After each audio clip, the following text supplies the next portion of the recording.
Dallo Spirito Santo, per i padri sinodali chiediamo innanzitutto il dono dell'ascolto, ascolto a Dio, fino a sentire con Lui il grido del popolo, ascolto del popolo, fino a respirarvi la volontà a cui Dio ci chiama.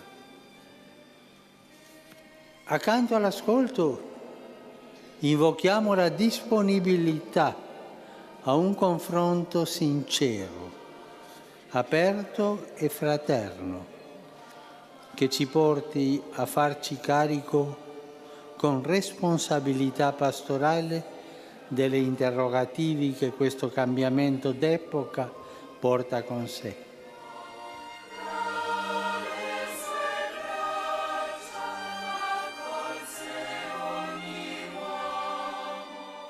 Le assemblee sinodali non servono per discutere idee belle e originali o per vedere chi è più intelligente.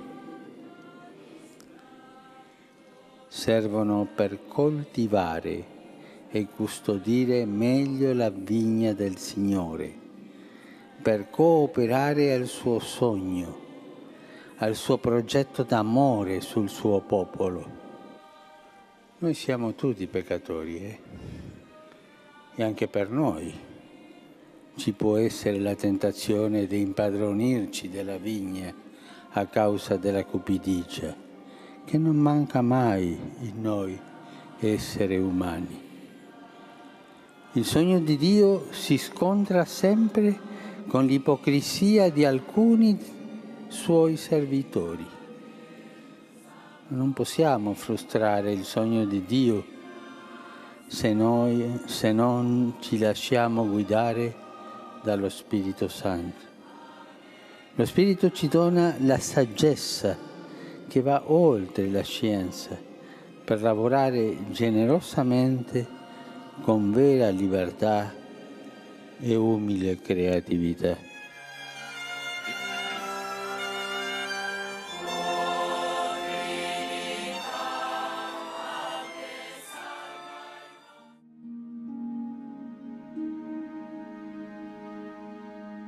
When people approach the Synod, our Holy Father has said this is not a Synod dealing with doctrinal change, but it is a Synod seeking, I would say, creative pastoral ways to reach out to people. As we do that, I think the most fundamental one is that approach of announcing, if you will, a certain restored confidence that people should have in a sense, embracing what is their vocation. For couples who are just getting ready for marriage, to be able to have the church accompany them in that great role, and to have a sense of confidence that indeed that gift of sacrificial love for one another, a permanent love that is faithful and open to life, is something that is attainable. That's a primary issue. I think the second issue is, as our Holy Father said, well, how do we walk with people who themselves have experienced difficulties? I would like to say there's no perfect family, and so that's really every family. And the first way I believe to do that is to begin by inviting people to come and walk with Christ. In a sense, it's a movement towards conversion to Christ, and accompanying means that all of us are into conversion. Our Holy Father, I believe, has said, let's resist casting the Synod into a very narrow question that so often the debates that we read about in the media are concentrating on. But let's begin with that wider question of how do we pastorally welcome people? And that's the emphasis that I'll be giving.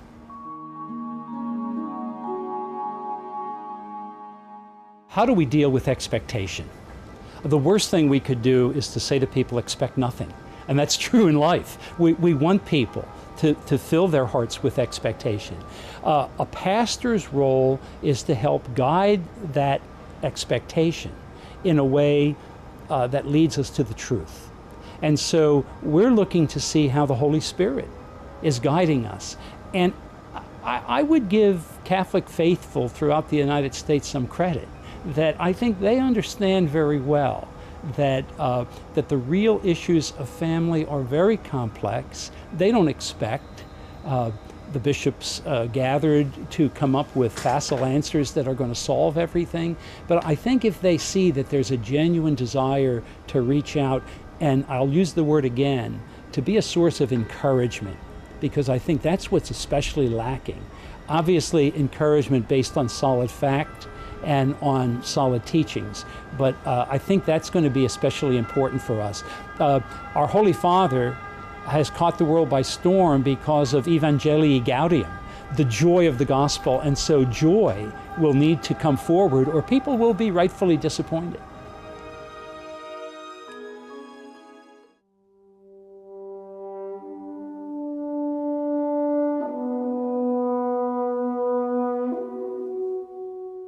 There are, of course, many challenges, to families in the Philippines, but for me, it is still the reality of poverty, extreme poverty, that has an impact on the family.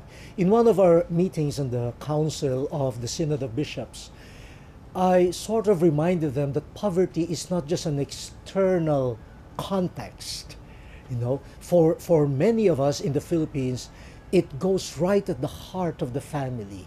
It affects the relationships of the members of the immediate family and even the future. One dramatic effect of poverty is migration. De facto, there is separation of couples and separation of parents from their children, but not because they could not stand each other, not because there is a breakdown in communication, not because of conflicts. They get separated because they love each other. And the best way for some of them to show concern and love and support is to leave the family and find employment elsewhere. It's a separation that definitely creates a wound and leaves a wound, especially on the children.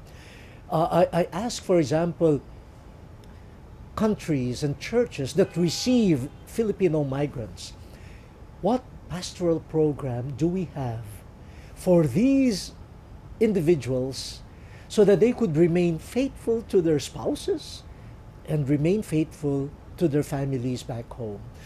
What type of emotional first aid, if you want to put it that way, first aid do we offer to incoming migrants?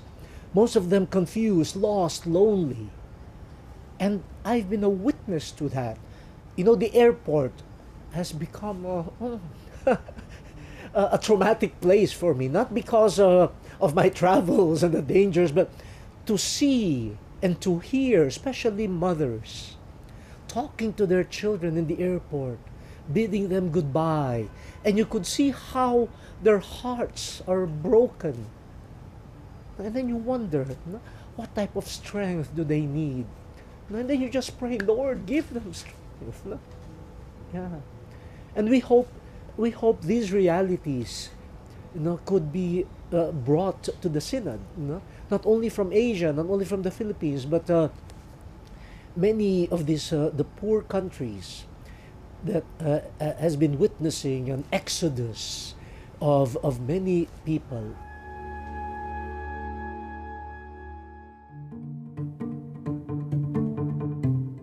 There are three major challenges. First of all, a challenge of the family as an institution.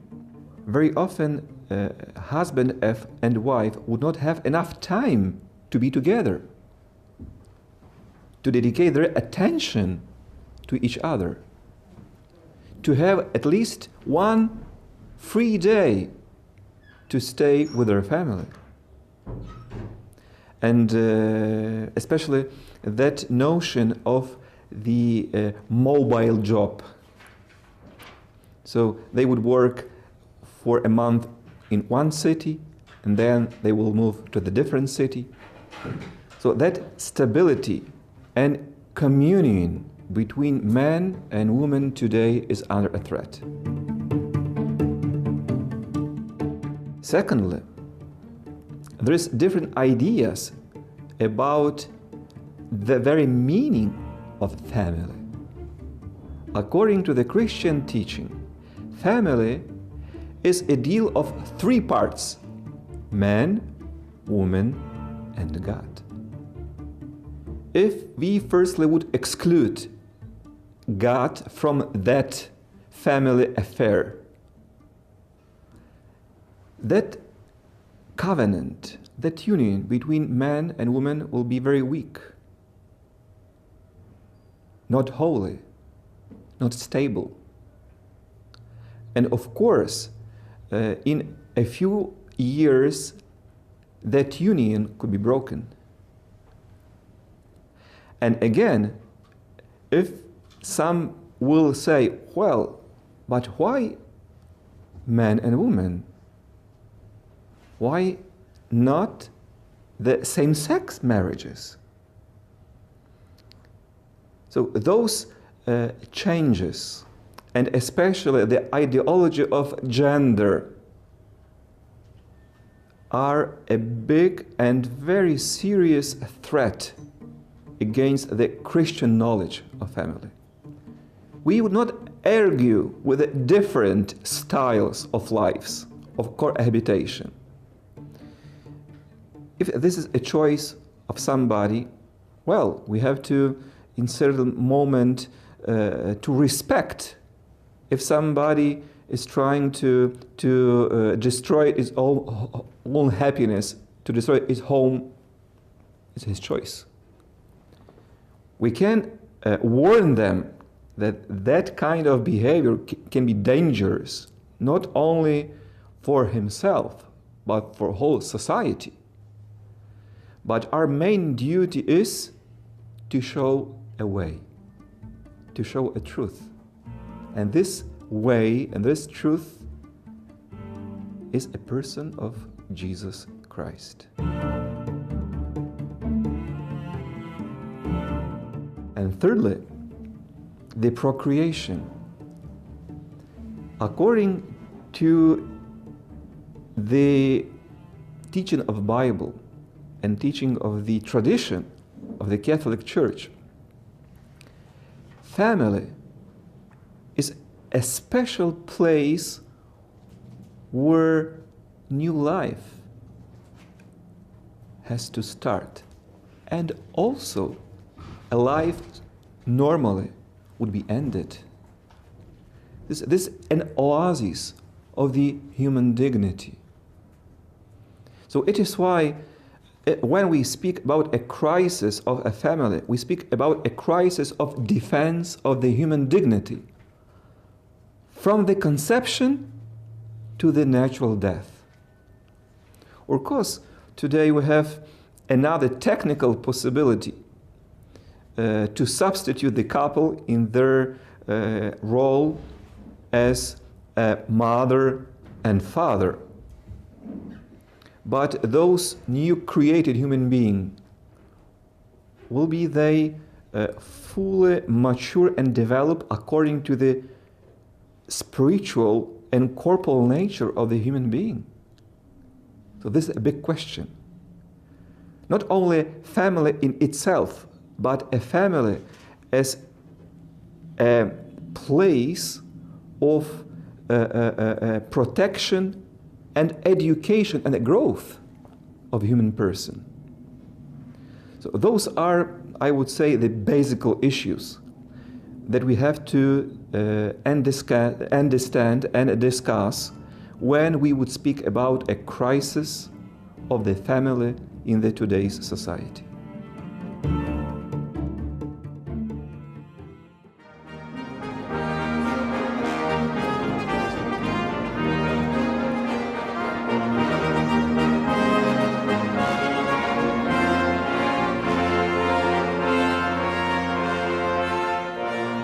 Nei confronti di questo grande Papa, di questo coraggioso cristiano, di questo instancabile apostolo, davanti a Dio oggi non possiamo che dire una parola tanto semplice quanto sincera ed importante.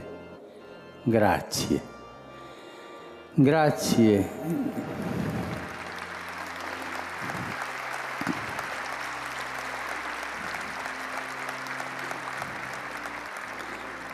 Grazie nostro caro e amato Papa Paolo VI. Grazie